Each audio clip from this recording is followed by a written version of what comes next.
Say yes to new beginnings. Yes. Say yes to new standards of excellence. Yes. Say yes to engaging reportage with a difference. Yes. Introducing Yes International Magazine. The time to say yes to your dreams and aspirations is here.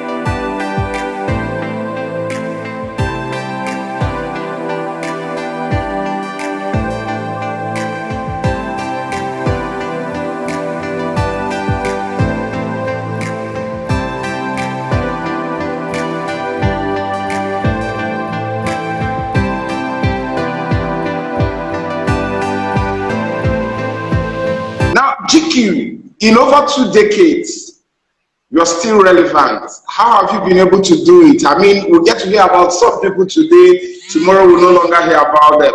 But for over 2 decades, you're there, still standing strong and firm. And I mean, how do you do it?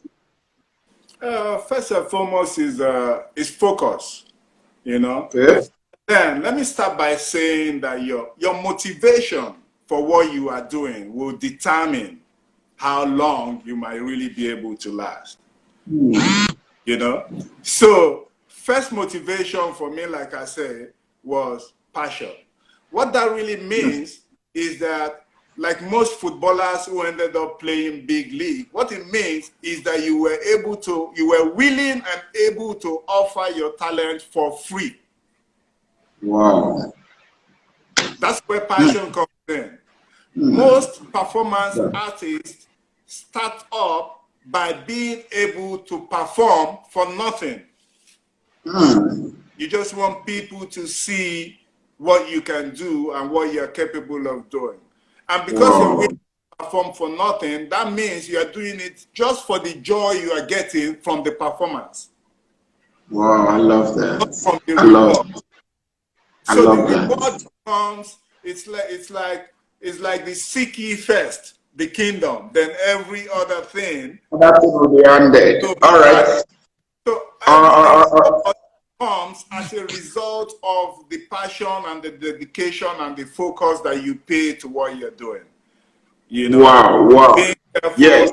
avoiding loopholes, you know, that's it. All right. Now, before I take the next question, one of your fans says one of the reasons, you've continued to be relevant is also because GK is handsome, but that's an aside, Let me go. Let me go to the next question. Yes. Head swelling. Right. GQ is multi-talented. Now, for those who do not know, his nickname is GQ, So when I say GQ, I'm still talking about the same Chidi Mokeme. Yeah, GQ is so multi-talented. He's a good actor, a good TV host. He's also a fantastic writer. A lot of people don't know that you write very, very well. I mean, I can actually attest to that because at the inception of Personal Magazine, you're one of our celebrity columnists, man. You wrote very, very well, very, very well, very, very well. So now, before I wrap up that question, let me express my appreciation on behalf of the members, staffers, and board of Yes International Magazine. We are very, very grateful. I mean, you stood by us when it mattered most. When we didn't know where we were going, people like you rallied around us by maintaining a column in the magazine. So we're very, very grateful, very, very grateful. I thought I should put this out there so that those who never knew, will now know. We are grateful. We are grateful. So how does you juggle all these things? Acting, being a television host, writing, doing this. Jiki is also a businessman like most people. And an astute one for that. Or that. Yeah. So how do you juggle all these things? Once again, Azu, you do things out of out of your personal interest. You know, Right. that's how I choose the ventures that I go into. First, Wow. I have a personal interest. I have to be able to wake up and want to read up something about it or do some research about it, you know, without feeling like I'm trying too hard, you know. Yeah. So all of the things that I venture into are really things that I love doing. So as an actor, we've already talked about that. I own a retail outlet, the GQ warehouse, you know, where we retail clothing and outfit. We've done that for close to 20 years too, you know, because I love clothing, I love fashion, I love style, I love dressing up, you know. So if I can go into a store to shop for myself, I might as well shop for the store, you know. So I love everything that I dabble into, something that I'm it. really, really passionate and interested in. I've done security. I have a security outfit providing close contact security, perimeter security. Why? Because I love gadgets. You know, I've always fashioned myself as a closet CIA agent. Maybe if I wasn't an actor, I probably would try to be like a secret agent, you know? So I like being able to see and know things without being obvious about it, you know? I'm an information junkie. I read a lot, you know, I read a lot. I gobble up a lot of information. So and once you like something and you feel good about doing it, you find time for it.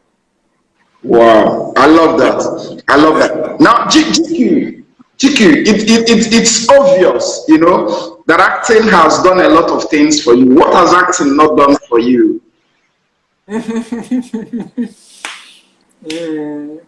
What has it? Acting has done a lot. Acting has done quite a lot, yeah.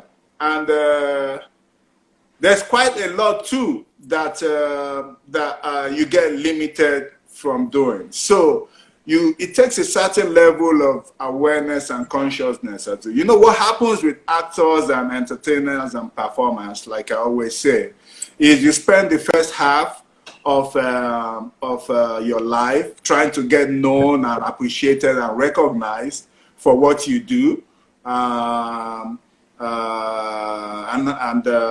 you spend the other half, you know, trying to shy away from being recognized and trying to sneak into events through the back door and sneak out through the back door and disguise yourself and all that. So what happens is, and most creatives as you fall into this trap, right?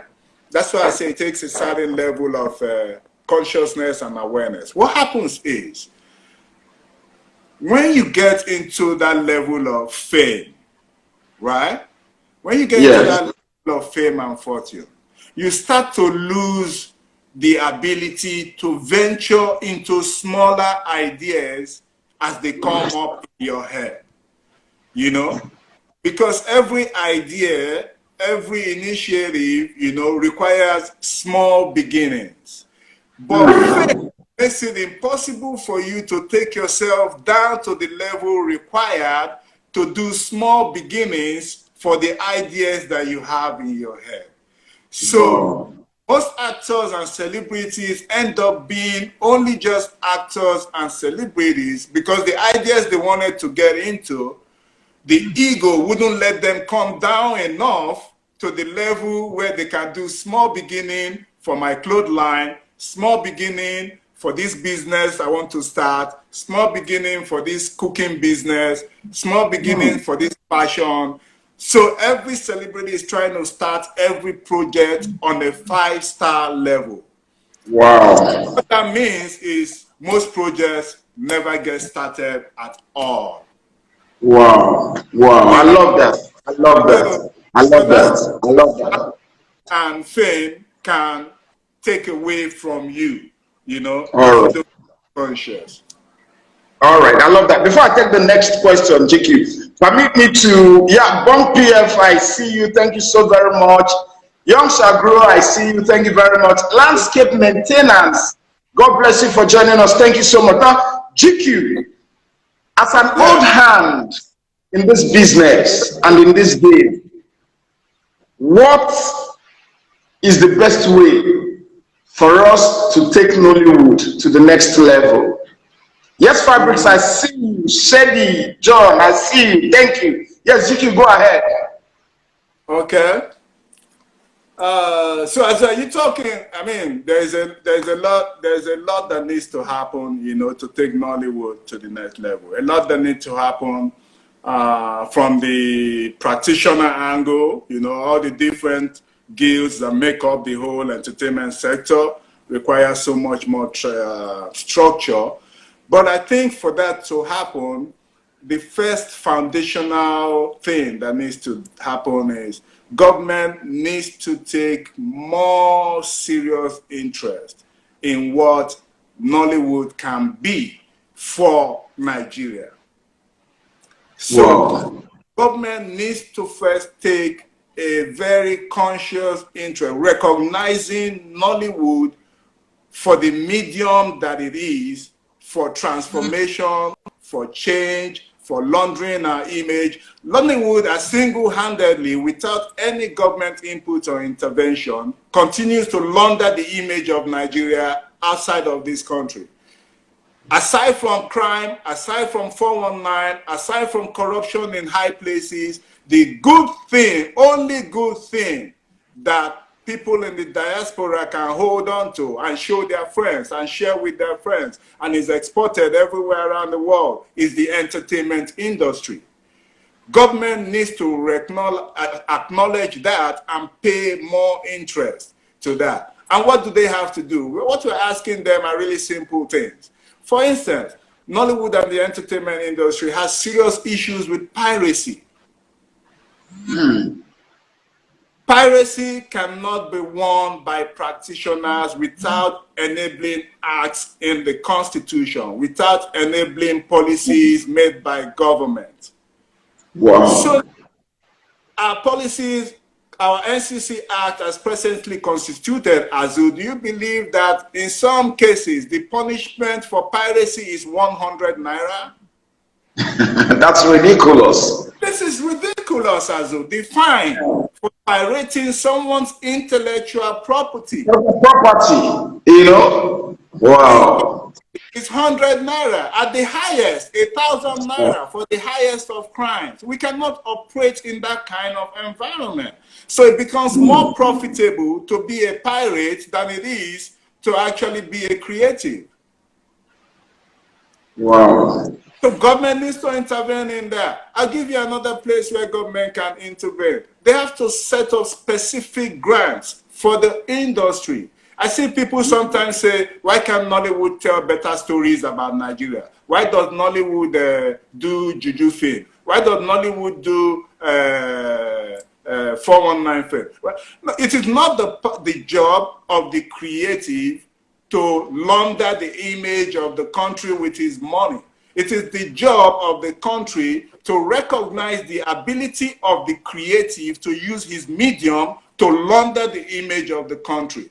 Then you set up a special vehicle for people who have stories or ideas that can help to position the country and launder the image and help propagate whatever propaganda government has. You need to set up a special vehicle of grants where people who have those ideas can access funds to help you do those things.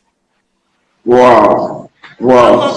Funding for capacity building, funding for education. As a matter of fact, even the educational system, the curricula, 99% of youths in Nigeria right now want to be in one form of entertainment or the other.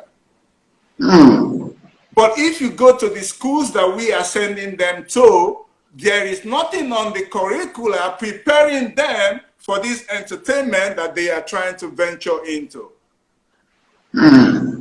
So they go to school, they waste all their years in school without interest because they're not able to read medicine or film or any of the things they want to read. There's parental pressure that says you should, parental pressure has gone now. It was when we started, there was parental pressure. People used to say to their kids, if I see you with that boy that says he's an actor. That was back in the days.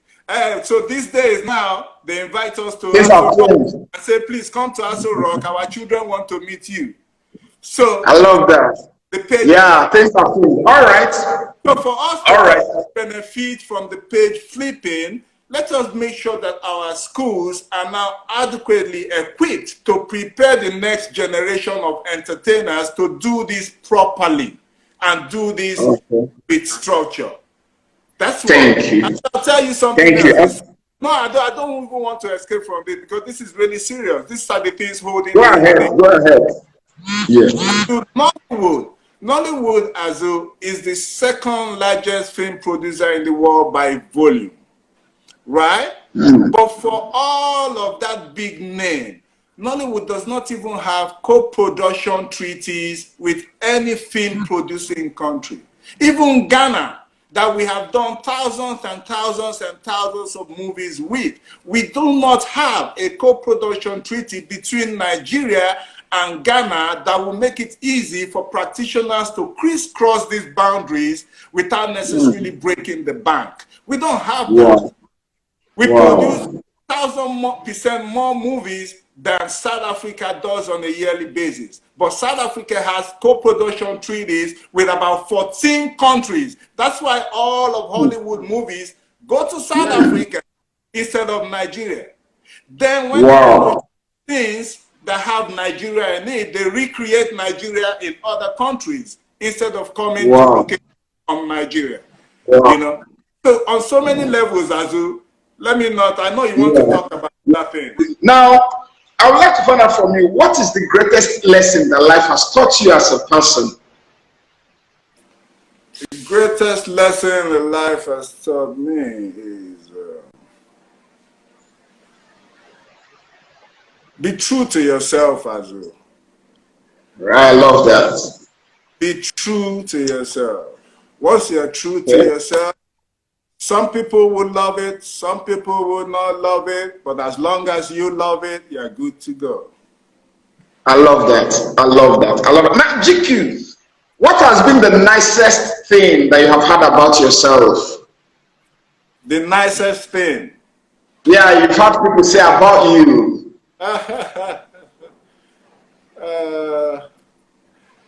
I think the nicest thing that I hear, you know, is acknowledgement and appreciation for the work that I do. You know, nothing can be nicer than that when people acknowledge you wherever they see you and say, oh, we like what you did in this, and we like how you handled the show, or we like how you did this.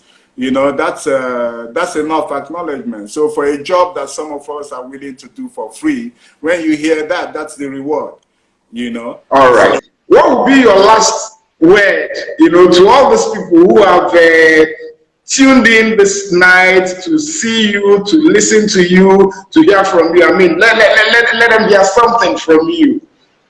Okay, so Azu, let me say this first, Azu, because over this last 25 years, it's been a long journey.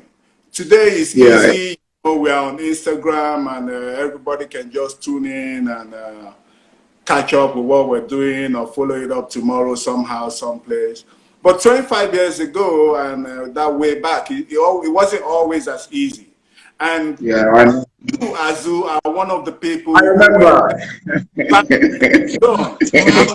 have to rely on people like you because you, Azu, were Facebook, Twitter, Instagram. Thank you. Thank you.